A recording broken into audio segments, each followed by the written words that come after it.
Congo, nous allons lui dire un bonjour. Bonjour, c'est Congo. Oui, bonjour, cher journaliste.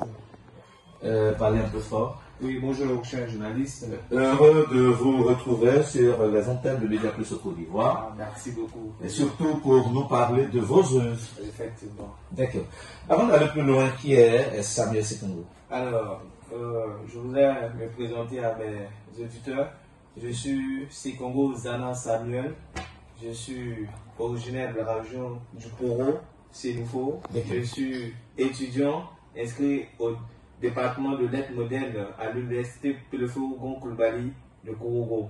Je suis poète, écrivain, romancier et depuis la deuxième année, j'avais 19 ans et j'ai produit 2 œuvres et finaliste du prix national de littérature de Côte d'Ivoire. Et c'est avec un grand plaisir que je suis sur les ondes de Média Plus.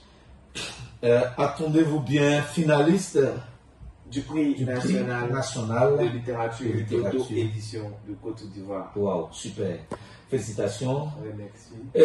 Là, vous êtes sur notre plateau ici ce matin pour nous parler de deux de vos œuvres, à savoir La vie en dents de scie, qui est une nouvelle, c'est ça? Effectivement.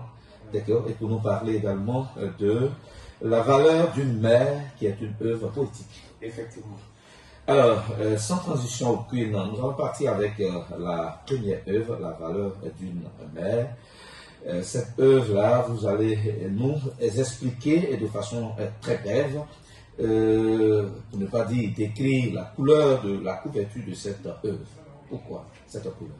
Alors, quand vous prenez l'ouvrage, le recueil poétique intitulé La valeur d'une mère, vous allez voir que la couleur dominante est la couleur bleue.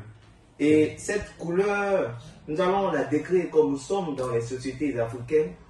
Avant, les Africains avaient leur couleur bien spécifique qui déclinait des messages, qui véhiculait des messages et qui avait des significations propres ici. C'est pourquoi j'ai opté pour cette couleur. La couleur bleue est la couleur de la conscience divine et de la sagesse divine. C'est une couleur inventée par les anciens Égyptiens, pour ceux qui reconnaissent ou qui se souviennent encore de l'histoire de l'Égypte.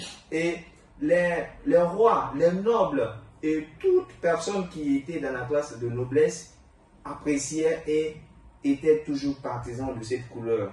Et vous allez voir que les divins qui étaient sur... Dans le micro. Oui, les divins qui étaient là-bas en Égypte, leurs habillements, les accoutrements, tout était avec la couleur bleue. C'est une couleur de puissance. Et je pense que c'est cette idée qui a poussé l'OMS à demander, elle a décrit que tous les hôpitaux soient en tout cas peints en bleu, parce que la couleur bleue, c'est une couleur de puissance, telle que je viens de le dire, de l'entendre. Et vous allez voir, à la suite de cela, il y a une mère qui est habillée en chemise bleue, avec un enfant en habit blanc.